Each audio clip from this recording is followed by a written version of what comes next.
You are telling these people they need to live together while you have experts who don't live together. What is wrong with you? When it rains, it pours, and it continues to pour because the madness is real, no one is legitimate, they all have issues, and they continue to just train wreck right on out of there.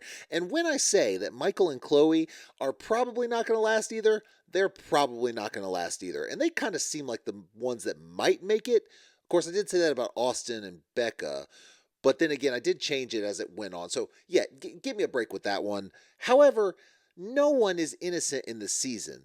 A lot of the guys, not all of them, but a lot of the guys ended up being douchebags, more so. But let me tell you, the females were not innocent. None of these people should have been matched. And it's crazy that we still have a season at this point. But first, make sure you comment, like, subscribe, hit the bell so you get notifications when new videos come out. We are almost at 500 subscribers. Once we get to that 1,000, we are going to be doing that live show on Thursdays. I appreciate the support. Thank you so much. Let's get it popping. We got Becca and Austin. And this is at the point where they have already broken up. You all know that. All these people have broken up just about, with the exception of Michael and Chloe. Becca and Austin are trying to process everything that happened. In the beginning, Becca made mistakes because Becca would not let it go with Brennan, Austin taking a slower pace. Now, at first, she was wrong. She was wrong completely. But as it went on and Austin tried to find excuses, it became clear that there were issues there with him. But neither one of them should have ever been matched. That is pretty clear. Let's see where they're at. I went out with the producer. Yeah, you did. It was a big deal at the time. But well, this is the thing. Maybe it wouldn't have been a big deal if it was really just a friend thing, but you had some red flags with how you reacted. Found out, and Becca found out. Lied to her. Yes, you lied. And that was a big part of the problem. His instinct was to lie, which makes you think that because his instinct was to lie, that maybe he was doing something wrong. However, keep in mind that there's the possibility that he is a battered, broken man. I'm going to err on the side of the fact that he was probably doing something wrong. But the other reason people react like this and lie like right off the bat is because they're afraid of how their significant other will react, even when they didn't do something wrong, which means their significant other is bat crazy. Now, do I think that's the case with Becca? Probably not, but she has her own baggage, and they never should have been matched. Austin made the mistake here, the biggest part of the mistake, in lying about it. You've only been together for 2 months, and you're already starting off with dishonesty. It's just not a good way to start. You know that I can be critical at times of people, and yes. I have high expectations. Yes. And I can be demanding. And all of that to say, she's saying she can be demanding, she can have high expectations. Clearly, she's putting out there the issues she's had with relationships in the past. All while wearing a sweatshirt saying, I'm sensitive. It's not a good combination to be demanding and all these things in a relationship and then just claim to be sensitive. Now, of course, people wear shirts and just say random things. I'm not saying that's necessarily who she is per se. It's just a little bit of irony there. But at least she's admitting some of the faults she's had in the past. And I don't know if I maybe did too many of those things with him. In the beginning, within the first... It's hard to measure time. I'm not going to go back and look at the day count. But in the beginning, you did do too much. You were too much on the you're not moving fast enough. So yes, in the beginning, the first few weeks, it was a little much. Then it shifted into him constantly saying, I'm going to do better with intimacy, and then not doing anything or finding a distraction. That became awkward. Then it became that's probably the reason he was attracted to the producer or something, which made a lot of sense. But that doesn't mean that in the beginning there weren't some issues there with her too. However, remember, it is a relationship, so no one's perfect in a relationship. There's never a perfect person and then a horrible person. There are some people that are worse than others, but everyone has some stuff they can work on. That's what makes a relationship strong, is when you work together and grow. That was never going to happen with them. That is very clear. And that's why we got the breakup, of course. Self-doubt, not good. To what my responsibility has been in the ending But of our relationship. it's good she's reflecting, because the fact is again, no one is innocent in these relationships. In this show, no one is innocent. Now, Austin was significantly more out there and causing problems in the relationship, sure. But at least she can recognize or try to see that, maybe see if she's anything she could have done more. I don't know that there is, because obviously it appears that he got his attention somewhere else, in this producer or whatever. But at least she's kind of, seems like she's actually processing through it, if you will. I'll give her that. Of course, I hope she takes whatever issues she had, maybe jumping all over him in the beginning about the intimacy and not being fast enough, and take it to the next relationship and realize that some people do go at a different pace. Now, again, that kind of went into a whole different route with him of just avoiding, which was just awkward. But hopefully she can take something out of this and make something actually last in the future. I don't know. We'll see. 5 at a time. Talking about foster kids. And the older kids. I'm not looking for the little kids. Little kids tend to be pretty easy to place. Listen. This is the thing. They're talking about foster kids here. He is okay with fostering, but he's not necessarily okay with how much she wants to go. She wants 5, and she wants older kids. Let me tell you something about foster kids. It does take a whole different kind of person to handle fostering of children, especially the older kids. Let me make something very clear. I know a little bit about this, and that is that when you talk about fostering kids, especially teenagers, they come with a lot of issues, rightfully so. They want to be in control. They don't want you to control them. They have a lot of behavior issues. And if she thinks she can just bring a bunch of teenagers in and they're not going to run her, she already has control issues. And she's talking about bringing 5 in. Let me tell you something, lady. That would probably be a decision that you regret. Now, I'm not saying there aren't people out there that could handle it. I'm just saying with her and her control issues, I don't think she could handle it. Now, she asked him, do you foresee us living together in that time? Talking about the lease running out of her house. And he kind of said, oh, we should let it ride out and then we can talk about it. This is his answer. Or just kind of... I would say this. We would commit to at least 4 to 5 days. Okay. Of spending with each other. You know what this is? This is him slowly walking back. You ever see someone come in a room and there's something really awkward going on and they slowly creep back out of the room? That's what this is. He is slowly creeping out of this relationship, setting it up. This is not going to end well. They are not going to end up together. If they do, they will not last past whenever the reunion or whatever is. She wants to be in control. He likes his originality. They disagree on kids. They're disagreeing on her wanting to do some animal sanctuary, or at least not agreeing on the scope. That's what he made very clear. So now they're talking about living, or he's talking about living separately until her lease rides out. Well, you're talking about 6 months here. You've only spent 2 months together as newlyweds. What do you think 6 months of living apart, even if you say we can commit 4 to 5 days, all this, this is his way of slowly getting out. Not good. So I think I just want to hear what from are the you issues? and safe space. Okay, I can't safe space. I cannot hear safe space. What the hell is wrong with you? You do not have a safe space. The world is not a safe space. Stuff happens. There's stuff you don't like. Stuff hurts your feelings. You move on. You keep it moving. You don't let stuff affect you like that. I understand some people are more sensitive than others, but this whole idea of a safe space is a way of people becoming even more sensitive when they need to be a little more realistic about the world. Just come on. This is not a safe space. It's not a safe space when you get your feelings hurt. It's not a safe space for you. What she's asking him is there anything that gives you pause? And he does have some things. Yeah, this stuff scares me a little bit, and I'm not quite sure how I feel about it. An animal sanctuary doesn't scare me. Animal sanctuary? An animal sanctuary of 500 animals scares me. There you go. Fostering children doesn't scare me. Okay. Fostering 5 of them scares me. All right. And then he goes on to say it's about the scope. So at least he's honest. She does not like that. Look at that face.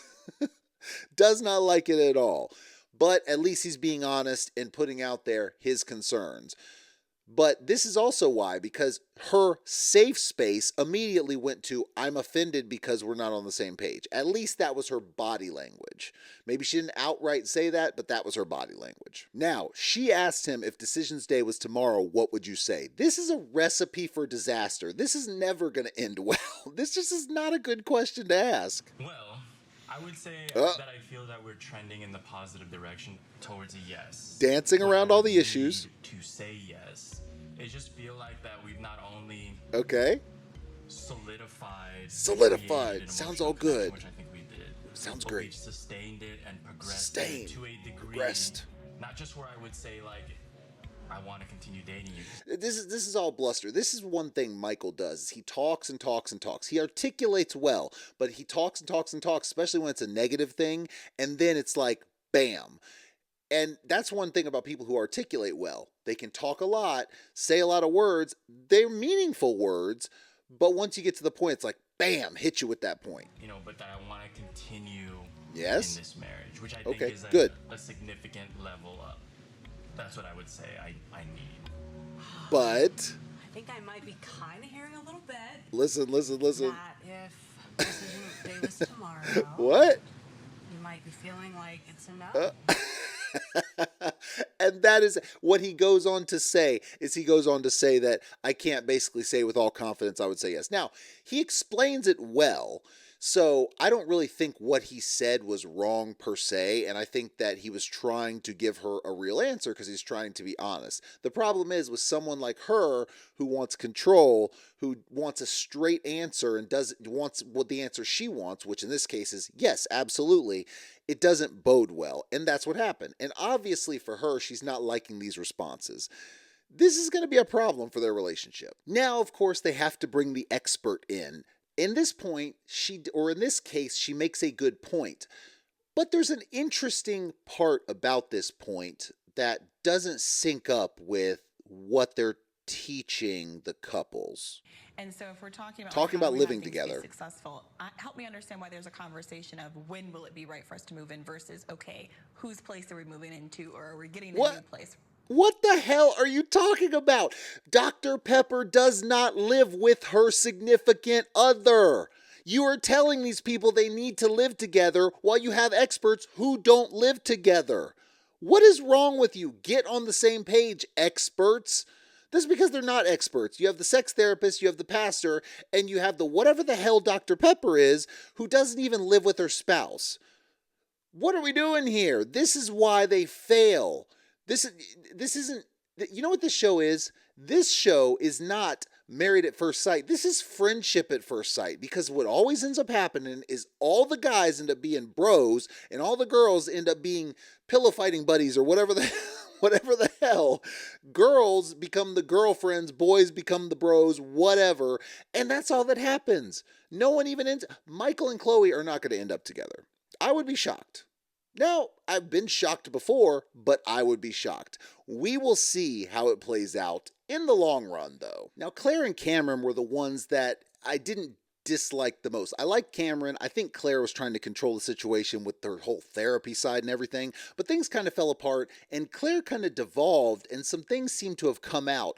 And Cameron has some interesting takes on it. There's a theme Listen. of the men silencing the woman. Okay, so they were talking about the whole thing with the women saying the men were silencing the women. Mainly more so about Brennan and Austin, because they're saying things they did off camera. I think Brennan was more than anybody, although Austin was very particular about how he was seen on camera.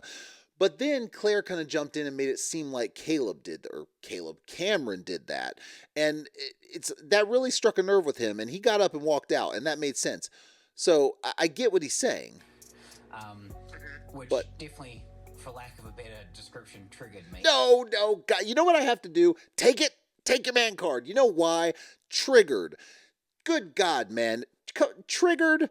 I hate that word. I was triggered. It's the same thing as safe space, triggered, my person, my truth. All these terms that if you're triggered, dude, you need to relax, okay?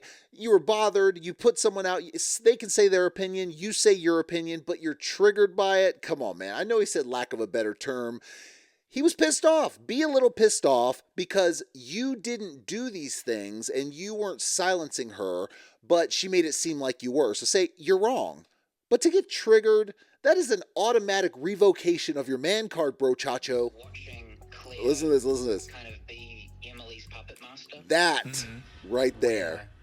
Everything Emily was doing was being coordinated by Claire.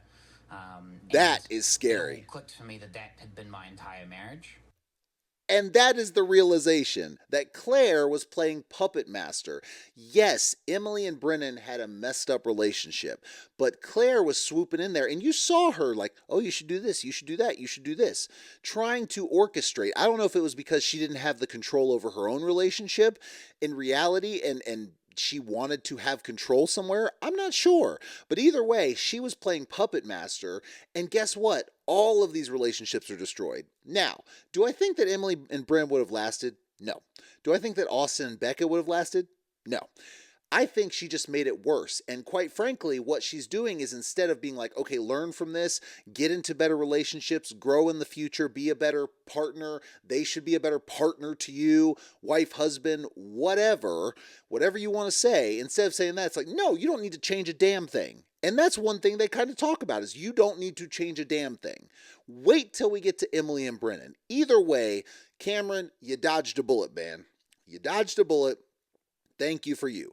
No one is perfect. Cameron was a little cold at points. He could have been better. Again, no one in this show is perfect. No one should have been matched up. No one should have been brought on this show. I don't know who you choose as a candidate, but none of these people. However, Claire clearly played the bigger role in their relationship. Oh, madness. Moving on to Orion and Lauren, who are back again. Orion and Lauren, for some reason, keep trying to make this friendship thing work, which in reality is the producers keep trying to make this friendship thing work because they want the ratings. But interesting things come about. Apparently, Orion called up Lauren to come and hang out as friends, even though you were just married. So good luck with that. And it takes a turn. Have you been dating? I don't know. I As feel like has I'm not quite done in this process. What the hell are you speaking about, you playing games mother? Victim Olympics is back because both of these two are nothing but at each other's throats if they were in a marriage trying to play the biggest victim. That is what they would be. But again, with this one, Orion was worse by far. My opinion will not change on this. And yet, here he is again, playing whatever the hell game he's playing, and saying, well, I just don't think I'm done with this. And look, that's the face. That's the face. Like, what is this right here? You know what you say right there? You know what you do? You say, no, absolutely not. But you know what she does? She doesn't do that. Instead, she talks about, well, I don't really know. We'll just have to see where I'm at. You say absolutely not. That is what you do.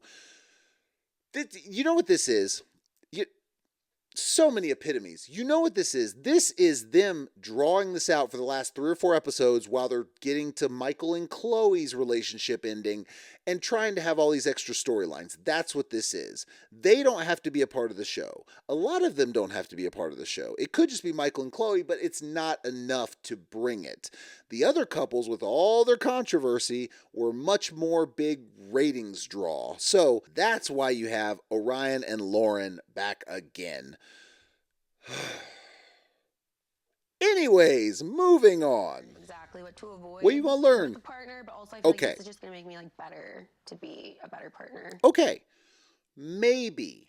But if by that you mean you're actually going to learn from this and realize that you going back to going on 2 or 3 dates, having sex, and then not ever really being in a relationship is probably not the best way for you, are you learning from that and saying, hey, maybe I need to find more substantial relationships instead of, jumping into a relationship, well, not even jumping into a relationship, but going on dates, doing whatever you're going to do, and then never going in a relationship. You went from that extreme to, I'm getting married at first sight. How about some in the middle? How about you take some of these dates, maybe you don't sleep with them right away. Maybe you try to grow that relationship. Does she learn from that? Is she going to do something different? Probably not. Most likely not. I never liked dating. You but didn't like I know, dating. am I going out there? Because like I don't want to. What are you talking about? All you did was date. By your own admission, you'd go on 2 or 3 dates. Are you saying you don't like it so you wouldn't continue? Because that is why you probably never had a substantial relationship. And oh, by the way, if you're giving it up after 2 or 3 dates, of course you're going to get the most sleazy guys. This is what I'm talking about. You need to grow the bond. You need to get to know each other. And yes, that means having difficult conversations early on about your belief systems, about your political views, about whatever it is, because although you can have some differences, you need to know where the person stands to know if you can handle it or if you cannot. Her saying, I don't like to go on dates and just doing the 2 or 3 date thing and then, sleeping with them or just never calling them again or whatever is not good. It doesn't help grow that relationship. You can do that, but you're not going to get a substantial relationship and you're not going to find a good personality for you. And doing the other extreme of just marrying someone right off the bat, not good. An amazing partner. You're Okay, gonna meet to someone someday how do you know because of that? The way that you Hold on. are accepting of people's criticism. Okay, she's not accepting of people's criticism. She just was overly trying to work the process and not trying to be confrontational until towards the end. So it's not necessarily being, accepting of people's criticism. She went on to say that she's going to go back to her nomad lifestyle and just travel around, not learning anything and saying, okay, 2 or 3 dates, not the right way. Going immediately married at first sight, not the right way. Let's start slow, but try to grow something. Now, there's nothing wrong with travel, but she admittedly said she just needs to go back to how she was. It's not going to work well. So find out what you want. Do you want a relationship? Do you want someone to go through life with? If that is what you want, then you need to start keeping that in mind in how you go about your relationships, how you go about meeting people. It's very important. Before you know it, you're going to be 45, 50 years old, and maybe you didn't meet that person simply because you didn't change the way you were doing things or alter your life for what you want. Now, if you want to be alone, if you want to just travel and kind of do things by yourself, that's a choice. Do what you want to do. I don't recommend it because I think there's nothing greater than going through life with someone and just embracing all the moments that you have. It's great. But if that's what you want, then do it. But make sure you're accepting of the things all throughout and that you know what that leads to and that you may end up being alone. You're going to have to come to terms with that because if you come to terms with it or you don't come to terms with it and then you age out, you get 45, 50 years old, whatever, and you can't find anyone, it is going to be a really hard pill to swallow. So I really hope the people take something from this because the problem with all of this stuff right here is that it doesn't seem like anyone learned anything. Emily's going to go back to the way she dated. Becca, although she's kind of accepting a little bit of her fault, it doesn't seem like she's able to fully accept that in the beginning she might have had some issues. Lauren is even entertaining Orion again.